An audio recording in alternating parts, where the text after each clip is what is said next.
Hello everyone, welcome to Indian academy.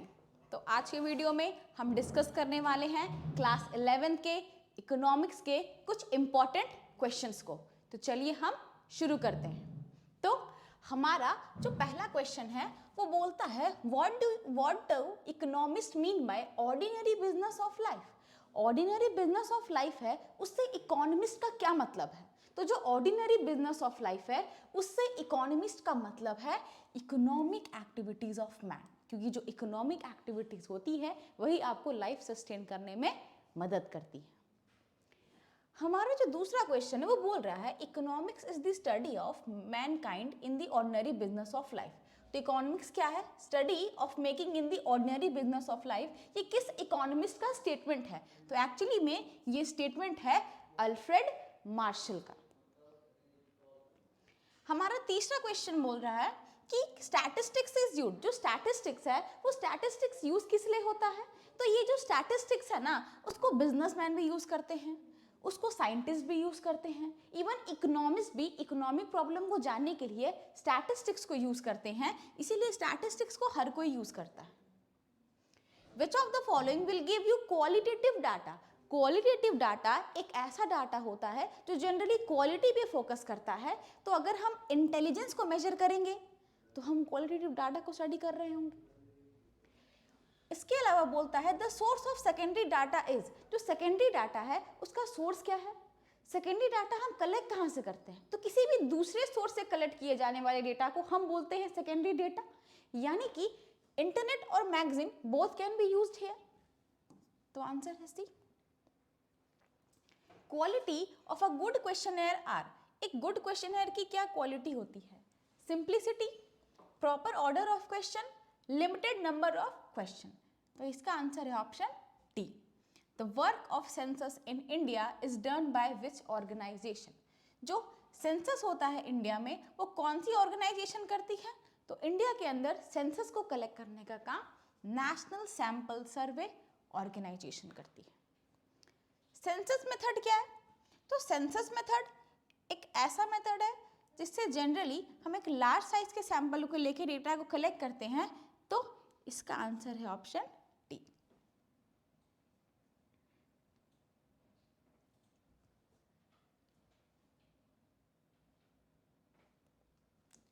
Census is calculated in India. जो census है वो India में कब कैलकुलेट होता है? तो सेंसस इंडिया में कैलकुलेट होता है after every 5 year. The difference between upper limit and lower limit of a class.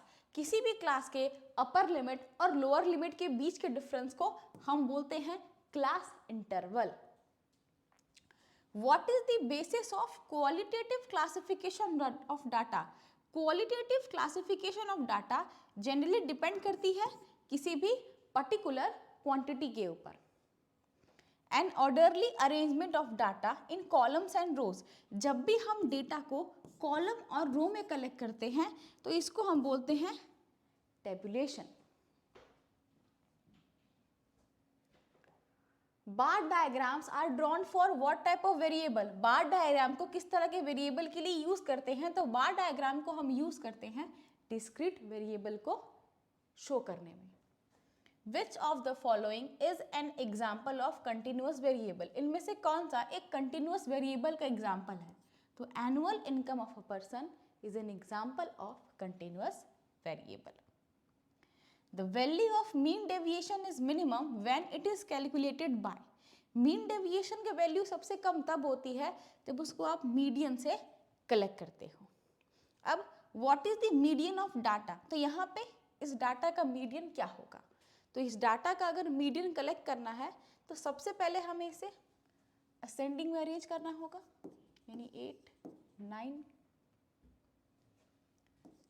11, 12,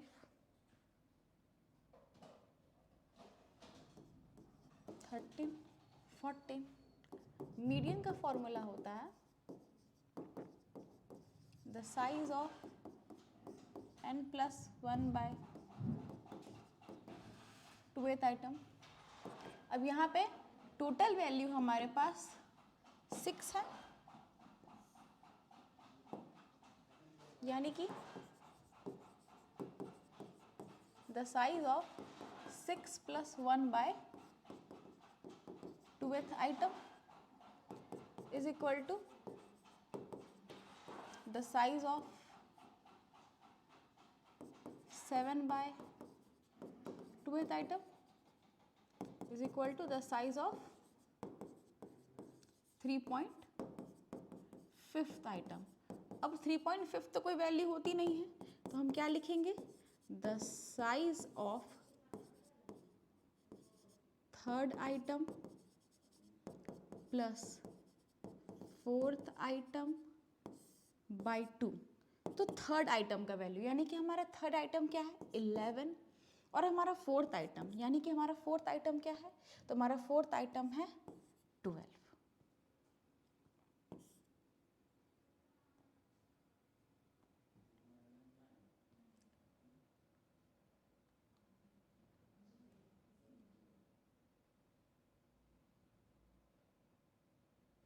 ओह, यहाँ पे एक वैल्यू मिसिंग है. –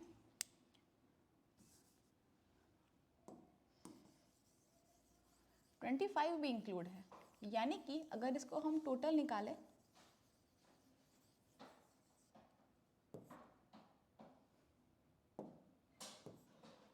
तो यहाँ पे जो टोटल वेरिएबल्स है वो है 8, 9, 11, 12, 13, 14 एंड 25. तो यहाँ पे टोटल n 7 है, यानी मीडियन का फॉर्मूला है the size of n + 1 by 2th item, यानी कि the size of 7 + 1 by 2th item. तो the size of 8 by 2th item, the size of 4th item. अब यहाँ में चेक करना है कि 4th आइटम की वैल्यू क्या है. तो यहाँ पे हमारा जो 4th आइटम है उसकी वैल्यू क्या है? 12. तो सही आंसर होगा option A 12th. Next question. If standard deviation and arithmetic mean of a data represent respectively 32 and 100, then what will be the value of coefficient of variation? तो जब भी हम coefficient of variation निकालते हैं, formula होता है standard deviation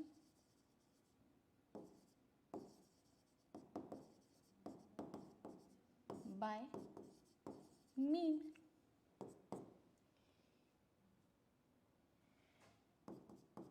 into 100, यानी कि 32.100 into 100, 32%. What is the index that emphasizes the relative importance of item called? इसमें से कौन सा ऐसा इंडेक्स है जो emphasize करता है relative importance of item पे? तो उसका आंसर है weighted index. The variable for slope of line include, जो slope of line है वो किस variable पे डिपेंड करती है? तो वो डिपेंडेंट और इंडिपेंडेंट दोनों पे डिपेंड करती है. First attempt to calculate national income, national income को कैलकुलेट करने के लिए सबसे पहले किसने अटेम्प्ट लिया था? दादा भाई नौरोजी ने. Next question. After independence which economic system was adopted in India? Independence के बाद इंडिया में कौन सा इकोनॉमिक सिस्टम अडॉप्ट किया गया था? तो इंडिपेंडेंस के बाद इंडिया में मिक्स्ड इकोनॉमी का सिस्टम अडॉप्ट किया गया था. Which last 5-year plan of India? India ने अपना लास्ट 5-year प्लान कब लिया था? तो इंडिया का last 5-year plan 12th 5-year plan था. Which of the following country is the largest producer of cotton? इनमें से कौन सी ऐसी कंट्री है जो largest producer of cotton है? तो largest producer of cotton India है. When was World Trade Organization established? World Trade Organization established हुई थी in 1995. Which of the following is not the example of indirect tax? इनमें से कौन सा एक indirect tax का example नहीं है? तो income tax जो है वो indirect tax का example नहीं है. विच of the following is the example of indirect tax, इनमें से कौन सा एक एग्जाम्पल है इनडायरेक्ट टैक्स का? तो सेल्स टैक्स जो है वो एग्जाम्पल है इनडायरेक्ट टैक्स का। विच of the following is not the source of human capital, इनमें से कौन सा एक सोर्स नहीं है ह्यूमन कैपिटल का? तो अगर आप रोड कंस्ट्रक्शन में इन्वेस्ट करते हो तो वो ह्यूमन कैपिटल का सोर्स नहीं है। The source of human capital R, education में इन्वेस्ट करो, हेल्थ में इन्वेस्ट करो या ऑन द जॉब ट्रेनिंग दो, इन सारे मेथड से हम ह्यूमन कैपिटल को फॉर्म कर सकते हैं। Which of the following activity is included in gardening, gardening में कौन सी एक्टिविटी इंक्लूड होती है? तो जनरली गार्डनिंग के अंदर हम प्रोडक्शन ऑफ टी को इंक्लूड कर सकते हैं, क्योंकि टी गार्डनिंग तो हम करते ही हैं। And which of the following activity is not included in gardening, इनमें से कौन सी ऐसी एक्टिविटी जो गार्डनिंग में नहीं हो सकती?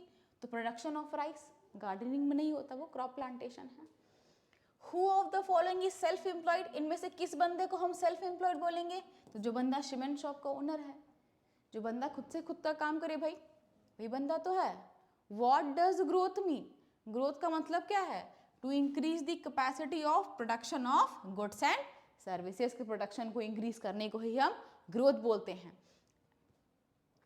विच of the following is called daily wage worker, इनमें से कौन एक डेली वेज वर्कर है? तो जनरली जो कंस्ट्रक्शन बिल्डिंग में काम कर रहा है उसको हम डेली वेज वर्कर बोलेंगे।